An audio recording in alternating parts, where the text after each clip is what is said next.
बिस्मिल्लाहिर्रहमानिर्रहीम। अस्सलाम वालेकुम। मैं मरियम शेख, कैसे हैं आप सब।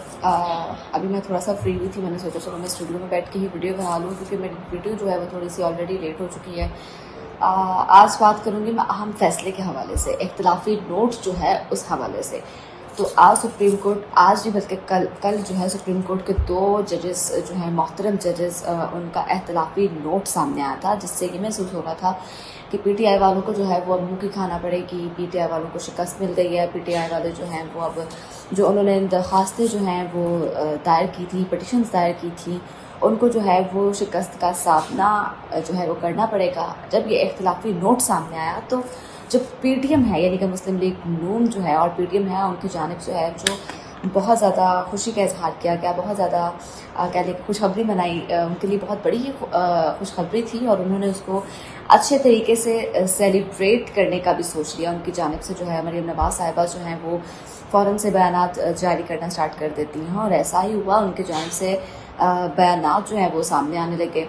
उनमें खुशी की एक इतनी लहर दौड़ गई थी कि उन्होंने आपस में मिठाइयाँ शिठाइयाँ तकसीम की, गप्पे शप्पे मारी। उनको लगा कि हमने बड़ी एक फातेह जो है वो हासिल कर ली है। लेकिन पीटीएम की जानिब से हमेशा ये कहा जाता है कि इमरान खान जो है वो लाडला है, उसको रिलीफ दिया जाता है। इमरान खान को जो है अदलिया कुछ नहीं कहती, इदारे कुछ नहीं कहते, वो अदलियों के खिलाफ बोलता है, वो पब्लिक को उकसाता है, वो ये करता है, वो करता है, ETC प्लान प्लान प्लान। क्योंकि इमरान खान जो है वो इस वक्त देखा जाए तो चारों तरफ से शिकंजे में है। इमरान खान जो है उनको क्रिटिसाइज़ किया जाता है और इमरान खान को जो है वो अदालतों में पेश किया जाता है। जो भी है सारे मामलात आप सबके सामने हैं, कुछ भी किसी से कुछ भी नहीं छुपा हुआ। देखा जाए तो सबसे ज़्यादा लाड प्यार जो है वो एक जानिब जो है मरियम नवाज, जिन्हें प्रिंसेस कहा जाता है, उनके साथ किया जाता है। अदलिया की जानिब से सबसे ज़्यादा लाड प्यार जो है मरियम नवाज साहिबा के साथ किया जाता है। क्योंकि देखें, आपने उनकी स्पीचेस सुनी होंगी, देखी होंगी, उनमें वो कुछ भी कह देती हैं। फिर चाहे वो हमारे इस्टेब्लिशमेंट है, फिर चाहे वो हमारे इदारे हैं, फिर चाहे वो हमारी अदलिया है, वो जो मुंह में आता है वो कह देती हैं। वो नहीं सोचती, नहीं समझती। इसलिए उनको लाडली कहा जा रहा है क्योंकि उनका हर काम जो है वो आसानी से हो जाता है। जो हमारे मियाँ नवाज शरीफ साहब हैं वो भी आसानी से बाहर चले जाते हैं, उनका हर काम जो है आसानी से कर दिया जाता है, आसानी से हो जाता है। फिर भी लाडला जो है वो इमरान खान को ही कहा जाता है। मैं किसी के हक में या किसी के मुखालिफ बात नहीं कर रही, मैं सिर्फ यहाँ पे टू द पॉइंट और हक की बात करूँगी जो कि सबको दिखती है। यहाँ पे जो है कि किसी को भी राइट नहीं है कि कोई भी किसी के खिलाफ बात करे, लेकिन वही बात आ गई कि मरियम नवाज साहिबा जो है स्पीचेस करती हैं अपनी, उनमें वो अदलिया, एस्टैब्लिशमेंट, इदारों सब के खिलाफ बात करती हैं, फिर भी उन्हें कोई कुछ नहीं कहता। तो इससे साफ नजर आता है कि लाडला कौन है, इमरान खान है या बीबी साहिबा है। खैर, अब तो वक्त जो है वो जल्द इंशाल्लाह जो है ख़त्म हो जाएगा। लाड प्यार का वक्त जो है वो जल्दी ख़त्म हो जाएगा। अच्छा, अहम बात ये थी आज की वीडियो की, 7 नुकाती फैसलों के हवाले से बात करना चाह रही थी जो जजेस साहिबान की जानिब से जारी किए गए हैं, जिसमें से 2 इख्तिलाफी नोट सामने आए हैं। इसमें 2 पॉइंट्स जो हैं वो बहुत ज़बरदस्त हैं। नंबर 34, ये आप जो है वो तफसीली फैसला जो है ख़ुद भी देख सकते हैं, पढ़ सकते हैं। इसमें से कुछ भी मैं जो है वो अपने से ऐड नहीं करूँगी या मैं इसमें कुछ भी जो है किसी के खिलाफ नहीं बोलूँगी, जो एज इट है वही आपको बताऊँगी। कि नंबर 34 पर 2 जज साहिबान ने तफसीली जो है इख्तिलाफी नोट लिखा है। वो कहते हैं कि जो होती है ना मेजॉरिटी एंड रूल, कुछ इस तरह से होता है कि इसमें जो रूल होता है ना उसमें आप अकेले जो है वो कोई फैसला नहीं कर सकते, कोई अख्तियार नहीं दे सकते। इसमें सब ही पार्टिसिपेट करते हैं। इख्तिलाफी नोट आया है, उसमें जज साहिबान ने 34 नंबर नुक्ते पे कहा है कि आप जो है इसमें पार्टिसिपेट करते हैं। यहाँ पे ये महसूस होता है कि पूरी की पूरी डेमोक्रेसी जो है वो चेंज हो गई है, ठीक है ना। अब 35वें पॉइंट की बात करूँ तो इसमें वो कहते हैं कि अतर मिनुल्लाह साहब और यहया अफरीदी साहब ये लार्जर बेंच का हिस्सा थे। जज साहबान जो लार्जर बेंच चीफ जस्टिस साहब की तरफ से तश्कील दिया गया था, उसमें फिर इनके आपस में इख्तिलाफात हुए थे, जिनकी वजह से इन्होंने अपने आप को बेंच से अलग कर लिया था और इन सब का फैसला जो है वो इनको अलग होने के बाद जो है ये जो है फैसला सामने आया है और इन सब में जो है फैसला मिलता जुलता ही है सबका। यहाँ पर सबसे इम्पोर्टेंट बात जो मैं करूँगी वो ये है टाइमिंग्स की। देखें, टाइमिंग्स का इसलिए जिक्र कर रही हूँ क्योंकि टाइमिंग इसलिए यहाँ पर अहमियत की हामिल है क्योंकि इख्तिलाफी नोट जो कि आया तो बहुत से अहम केसेस जो हैं उनका फैसला भी आना था।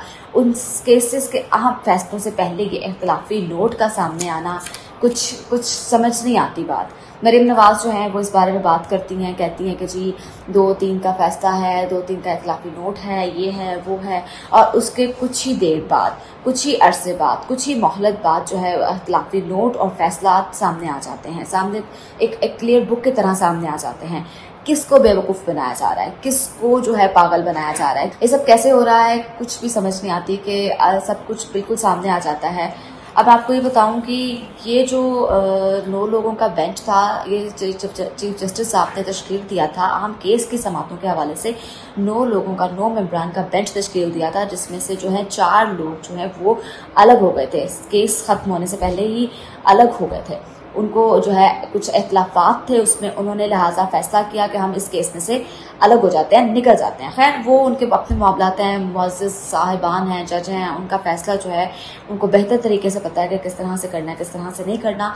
लेकिन अब उन्हीं 9 लोगों का ये ख्याल है कि चीफ जस्टिस साहब जो हैं वो उस बेंच को दोबारा बनाएं, क्योंकि वही वो 9 लोग जिनमें से 4 जो हैं वो अलग हो गए थे, वो 9 लोग चाहते हैं कि जस्टिस साहब जो हैं वो दोबारा से इस फैसले को पर गौर करें, नजर सामने करें, और जो है इस बेंच को दोबारा से बनाया जाए। इस फैसले पर 9 के 9 जजेस ने जो है वो सिग्नेचर किए हुए, बाकायदा तौर पर दस्तखत किए हुए हैं। उनकी जानिब से जो है वो कहते हैं, कहा जा रहा है कि जी मेजॉरिटी के फैसले को माइनॉरिटी बनाने की कोशिश जो है वो की जा रही है, जो कि बिल्कुल भी ना की जाए। जबकि सारे मामलात में है ये होता है कि वन मैन शो का किरदार अदा किया जा रहा है। वन मैन शो जो है वो अपनी परफॉर्मेंस जो है वो भरपूर तरीके से दे रहे हैं। एक तरफ फैसला आता है तो दूसरी तरफ मरीम नवाज साहिबा जो है मैदान में आ जाती हैं। एक जानिब जो है इनकी तरफ से कहा जा रहा है इनको इंतखाबात से कोई मसला नहीं है, कोई इशू नहीं है, इंतखाबात करवा लें, आज करवा लें, करवा लें। एक जानिब ये कहा जाता है कि जी हमारे पास इतने वसाइल नहीं हैं, लिहाजा इंतखाबात को थोड़ा सा डिले कर दिया जाए, हम अक्टूबर में इंतखाबात करवा लेंगे। और दूसरी जानिब नसार अब्बासी क्लियर वर्ड्स में लिखते हैं कि जब तक इमरान खान नाअहल नहीं हो जाते इलेक्शन अक्टूबर में नहीं होंगे। ये फैसला जो है वो कौन कर रहा है, समझ से बिल्कुल बालातर ये बात है। ये इख्तियार किसके पास है, आखिर कौन इतने बड़े बड़े फैसले कर रहा है और अदलिया पे और इदारे के सामने और लोगों के सामने, अवाम के सामने आके कहा जाता है कि जी हम लोगों के पास कोई इख्तियार नहीं है, हम लोग कोई फैसला नहीं कर सकते। पता नहीं क्या, मुझे समझ नहीं आती कि क्या पाकिस्तान के फैसले इसी तरह से होंगे, क्या पाकिस्तान का यही मकसद है, कि पाकिस्तान का यही फ्यूचर है। जबकि चीफ जस्टिस साहब जो हैं उन्होंने फैसला सुनाया, एक बहुत बड़ा फैसला अहम है, वो भी आपके साथ शेयर करूं। जस्टिस साहब कहते हैं कि जी पीटीआई ने इलेक्शन कमीशन की जानिब से इंतखाबात मुलतवी होने की जो है वो दरख्वास्त को चैलेंज किया था। पीटीआई के मुताबिक इनके पास जो है वो कानूनी इख्तियार नहीं है कि इंतखाबात का मुलतवी किया जा सके।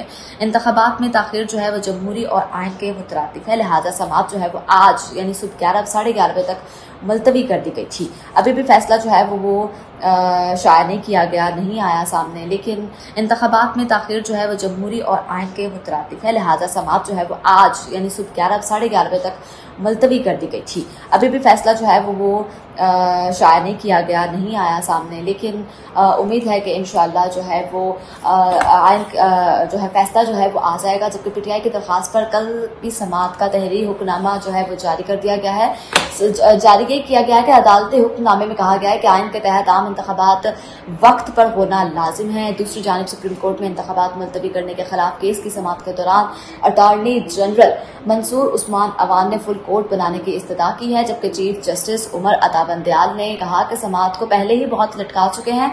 कल के हुक्मनामे के मुताबिक इलेक्शन कमीशन के दायरा इख्तियार को देखना है।